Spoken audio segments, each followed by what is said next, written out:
Gandang umaga sa inyo lahat mga kapaders. Dito ako sa isla ng Katakian. Diniliver ko yung dalawang rapog mga kapaders, yung ating nahuli ng isang gabi. Ngayon ko lang dila dito sa Katakian. At kahapon malakas ang dagat mga kapaders. Ating papatimbang itong gatasan kung magkano ang isang peraso dito sa Katakian. Ayan mga kapaders, oh. Dito tayo sa isla ng Katakian. Nandito yung buyer mga kapaders. Dito tayo mag-deliver ng rapog.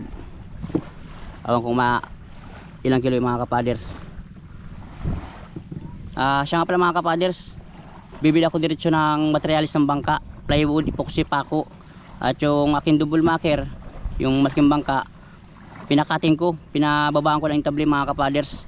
At yung ating gagamitin paglalaot habang ito isa ay nakabara itong ating maliit na bangka.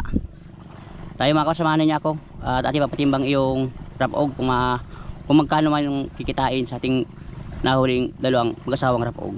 Ito mga kapaders, yung dalawang gatasan, rapog kung tawagin sa amin. Ating i-deliver dito.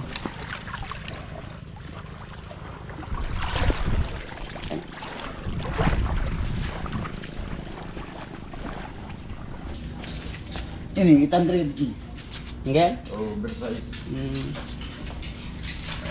Kaya kalaki. 600 lang yun. Good size lang yun. Good size. No.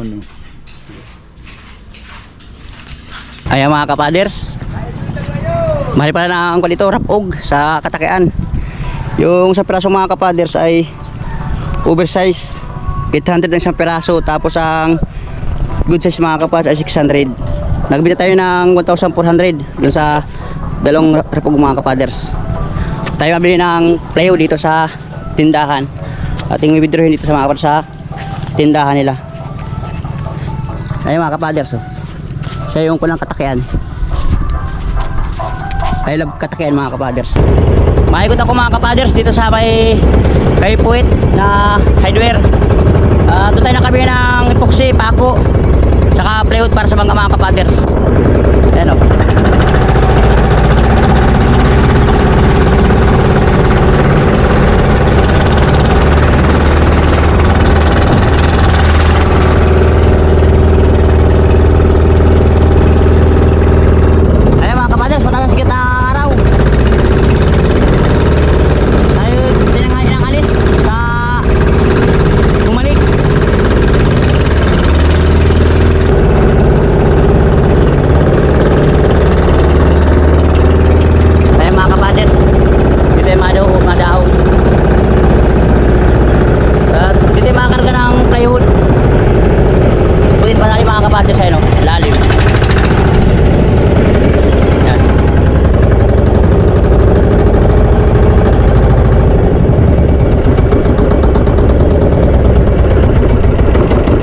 Hindi ko na angklahan at medyo kubli yung mga kapaders dito. Kaya mga kapaders, tayo nagpatulong pag akit ng plywood dahil tayo mag-isa lang, wala tayong kasama. Ito yung meron ng hardware mga kapaders.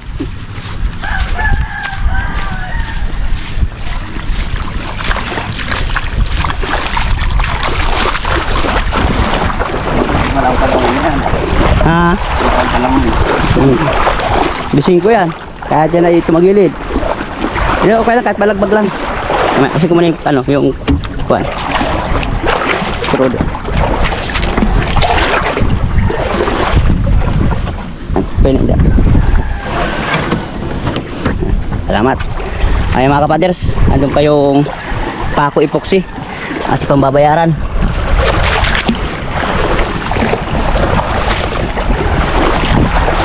Tayo magabay mga kapaders ang ating binili. Ayan mga kapaders, ito yung ating babayaran sa materialis sa ating binilihan sa plywood, epoxy, saka sa plywood. 5,670 ating babayaran.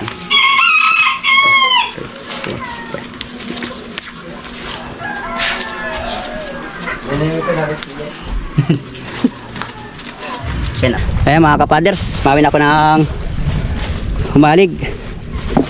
Tapos ako mamili ng ating binilihan mga kapaders na mga plywood. Ito. Dito yung mga bilang mga kapaders, epoxy, isang galon, saka dalawang plywood. Yan.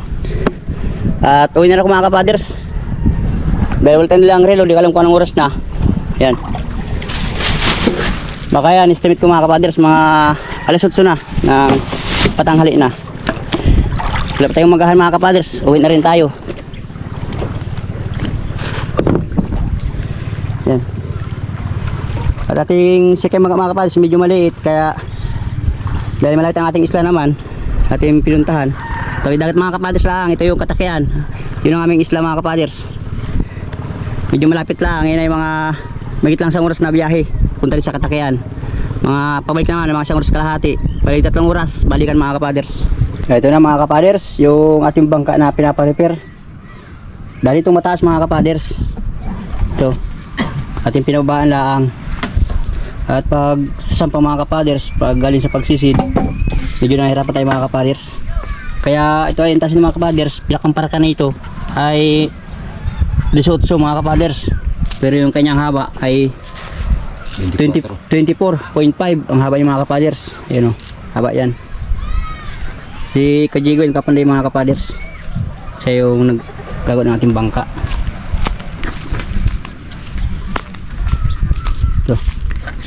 Ito yung loob mga kapaders ng ating bangka oh.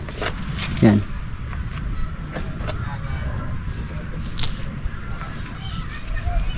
At yung ating isang bangka mga kapaders, pag ito naayos, ito natin yung bababa, yung isa mga ating tataas para mapinturahan ng bago. Ito yung kanyang babahan, halos sapis 2x3, ang laki ng babahan.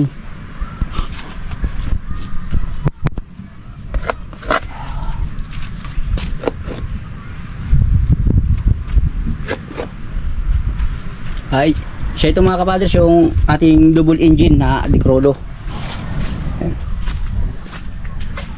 Yan, ito yung lagay ng isang makina. Tapos ay yung isa. Susubra na yung ating makina mga kapaders dito dahil yung diesel na D12 mataas. Susubra dyan sa intabli nitong bangka natin. Kaya ating papalagyan ng bumper sa susunod na pag meron tayong kahoy. Mabuo lang yan para meron tayong magamit na bangka pang samantala, kasama na pang masantagalan.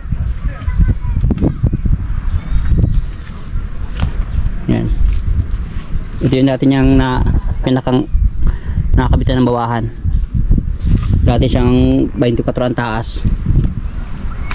Ito na mga kapaders, nalagyan ng mabahan ni Kajigo saka ng baral. Yung ibang fluid mga kapaders ating pinapalitan at mayroon ng diferensya. Yan, pasensya na at hindi ko na ipakita kung yung paglagay ng plywood. Tapos dun sa kabila mayroon pang siraang plywood sa may parting hulihan, ating papakating. Yung medyo mahina ang plywood ating papalitan. Meron pa dito, ating unahan ito. Ayan, ito yung sira. Pero yung itaas matigas pa, yung babala medyo may diferensya. Ayan.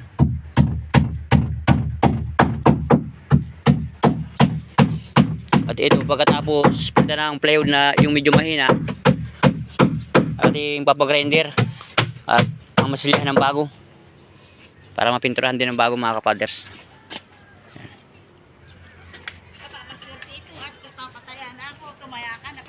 Ito na mga kapaders, tapos nang tapalan yung ibang may diferensya na plywood mga kapaders. Ito na, piniplender na ni Kajigo itong likod ng kilya at mamasilyahan ng bago. Ayan. At doon mga kapaders, kaya grinder ang ginagamit at may mga perno, baka tamaan ng talim ng cleaner. Maganda pang kilya mga kapaders, kahit ilang taon ang ginagamit, wala pang damage, wala pang broma kung tawagin sa amin. Ito yung mga butas, dati mga vacuum mga kapaders. Ayan. At pagkatapos na yan, ating papalitan ng masilya.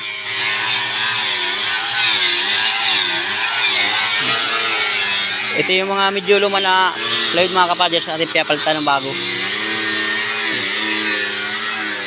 Malikabok. Ito yung kabaak.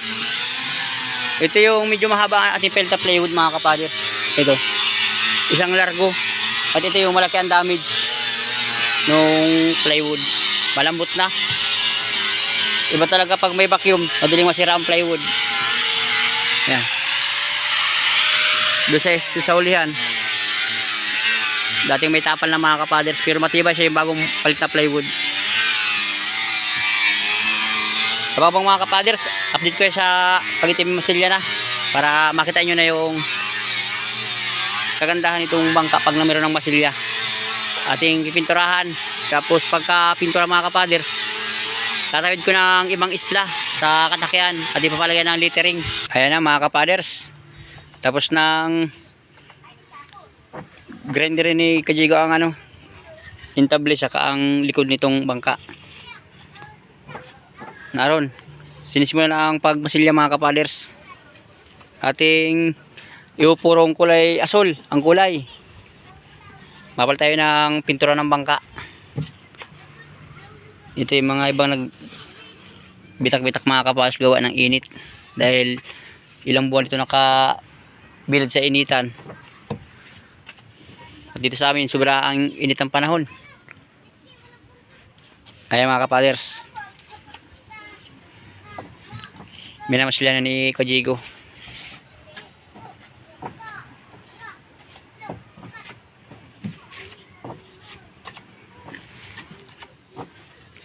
Update ko lang kayo mamaya mga kapaders pagkatapos na, pag lahat na masilya. Ayan.